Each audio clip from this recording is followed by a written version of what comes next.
So मेरो रुगाले गर्दा नाकेश्वर आइरहेछ भने please bear with it cause I have to end this discussion at all costs so that I can explore other topics as well.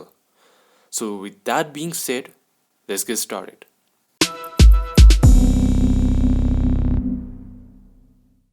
Why? यही वर्डका साथ last video and भएको थियो. So in this video, we'll discuss why should we stand up for it. But before discussing why should we do it, let's discuss why should they be interested in it. Why should they do it?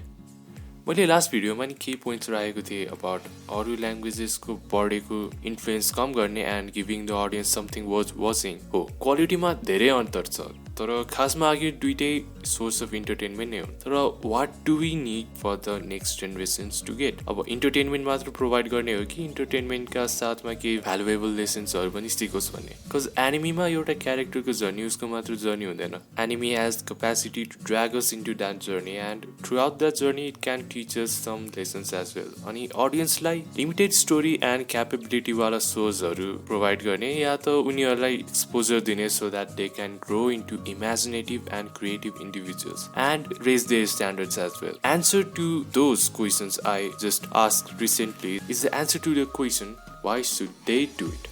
अनि the dubbing has become a very big industry outside. अनि dubbing industry grow हुनु important पनि छ. Like Nepali animation sector is taking some steps right now. अनि a good dub can add a life to an animation. And it's not like there is no potential. मैले बेला बेला मुमिनको example पनि दिने गरेको छु about how they managed to pull such a fine dub त्यो नि त्यत्रो years अगाडि. And there are many raw talents in voice acting. जस्तै in the legend of Sankadhar you can see some very good voice actors. अरू GSP को डब्सहरू हेरेर पनि I think he can be a good voice actor as well. अनि धेरै Indian एडभर्टिजमेन्टलाई Nepali dub गर्न युज गरिएका भोइस एक्टर्सहरूमा पनि पोटेन्सियल छ. नाउ आई नो कि मैले एडभर्टिजमेन्ट डबको कुरा निकालेपछि कतिजनालाई म लेम नै लागिसक्यो होला but just hear me out. आखिर भोइस एक्टिङ त भोइस एक्टिङ नै त हो नि. The difference is where they put their voice into either it's an advertisement or show. And I am saying they are र talents and I have seen some having potential of becoming a very good voice actors and they need a bit of grooming. सिधै उठाएर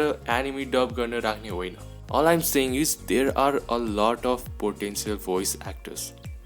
हुन त धेरैले मेरो voice नै राम्रो छ भन्छन् and they say I should try for it. तिम्रो नि अति गर्छ.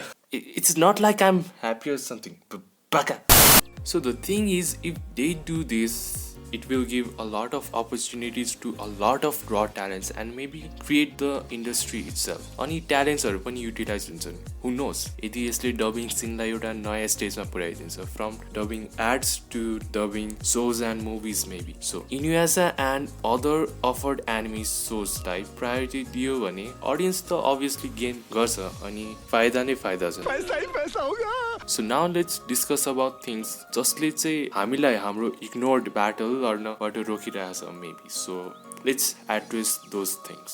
Nepali dub won't take anything from us. One of the reasons कि people don't prefer the idea of Nepali dub is dub गर्दा ओरिजिनालिटी लस्ट हुने chance हुन्छ. अनि कहिलेकाहीँ डबिङ गर्दा चाहिने नचाहिने लेम जोक्स इन्क्लुड गर्दा अनि बिग एक्टर्स अर सेलिब्रिटिजको style copy or you can say a sort of parody गरेर भोइस एक्टिङ गर्दा it will be cringy and they will mess it up. I totally get it. त्यही भएर त we need to stand up so that they utilize the talents and don't mess it up. अनि Nepali dub won't take anything from us. It's for the audience जो चाहिँ एनिमीसँग familiar छैनन् to attract new audience. हाम्रो लागि त सब version त छँदैछ and that's not going anywhere. It's just a step to make anime mainstream because the main problem starters face is they are not compatible with subs because you know develop भएको not to be comfortable with it like us. So धेरैले पहिला डबबाट सुरु गर्छन् अनि बिस्तारै सबमा blend गर्छन् आफैलाई and they develop and I do believe कि people would prefer a good Nepali dub over English or even Hindi. So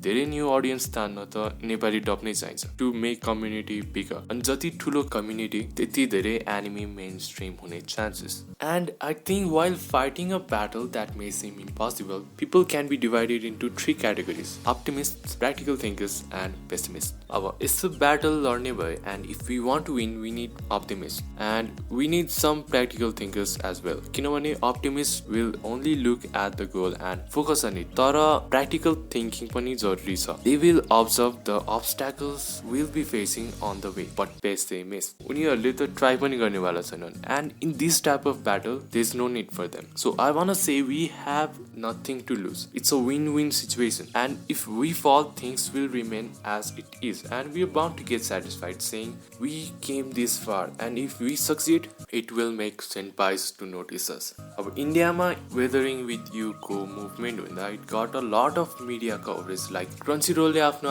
आर्टिकलमा त्यो फिचर गरेको थियो. And their commitment, struggle and love for the anime made the senpais मतलब anime industry to notice them. And it was one of the reasons for their success. Now if we stand up for a show, then it will get attention as well. And of course senpais will notice us. And they'll know that there are audience here as well. If future the community wants to bring a movie here, then you choose the community like there is for that. And the last point is, why should we not? Very Indian anime community mazam. Currently they are working on dubbing the anime in Hindi and Netflix lays my interest dekhaudecha, and sooner or later they're gonna get it as well. The obstacle they're facing is the license for that. Jasko लागि pani kura bhairach. Now, yadi they can fight for that, even if they don't have license, they are fighting for that issue to get solved. Then हामीलाई त फ्रीमा licence दिएको छ त्यो सोजहरुको लागि. So what's stopping us? Movement stop daring. इनुयासा कहिलेसम्म टिक्छ थाहा छैन. अनि एस्ट्रो बोय त एयर हुन नपाएर जान्छ कि त्यो पनि थाहा छैन. एन्ड फ्युचरमा जापान फाउन्डेसनले अरु सोजहरुको पनि लाइसेन्स देला. बट यस्तै ताल हो भने जापान फाउन्डेसनले फ्युचरमा दिने सोजहरु पनि राम्रोसँग युटिलाइज हुनेवाला छैनन्. अनि यदि फ्युचरमा if we want anime movies to get released here, then why would they even take us seriously? जबकि हामीलाई फ्रीमा दिएको सोजहरु नै हामीले टिकाउन सकेनौं. So that was the conclusion of the elongated discussion जुनलाई मैले त्यो टाइमलाइन भिडियो देखि तन्काउँदा यहाँसम्म ल्याए. But at the end of the day, this discussion, this message will go unnoticed. So most of you were asking me about the anime that I've watched. So my anime list MAL को link तल description मा छ, so you can check them out if you like. अनि मलाई कुरा गर्नु मन लागेको एनिमेको रिभ्युज त अब पछि आइ नै हाल्छन्. Till then I'm signing off.